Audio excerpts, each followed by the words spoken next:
దాన్ని ఆశ్రయిస్తే జరుగుమంటారు, లేకపోతే అక్కడ ఆగిపోతాం. దాన్ని పట్టుకోవాలా, గట్టిగా పట్టుకోవాలా, బలంగా పట్టుకోవాలా.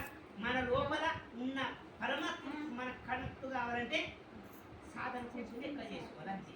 కానీ ఈ సృష్టిలో ఏ జరిగినా మన మంచి కోసమే, నా ఎదుగుదల కోసమే, వాళ్ళ తప్పు కాదని పక్క మన దృష్టిలో ఇది మాత్రం బగ్గ పెట్టుకోవాలి. అర్థమవుతుందమ్మా?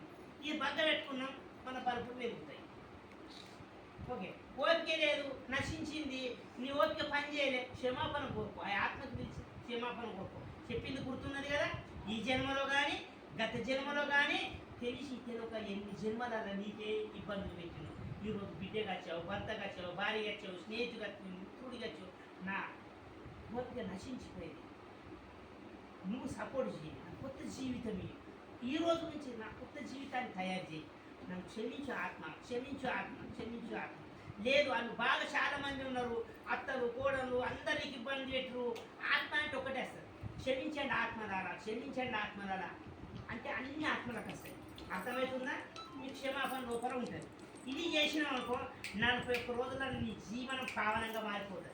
అంతేగాని ఎన్నేళ్ళు చేసుకు ముఖ్యం కాదు. ఇక్కడ ఏళ్ళు గడిచిపోయా ప్రయోజనం లేదు. ఏళ్ళు గడిచిపోతే ఏమైనా ప్రయోజనమా? మార్పు రావాలా, ఆనందంగా ఉండాలా, సంతోషంగా ఉండాలా.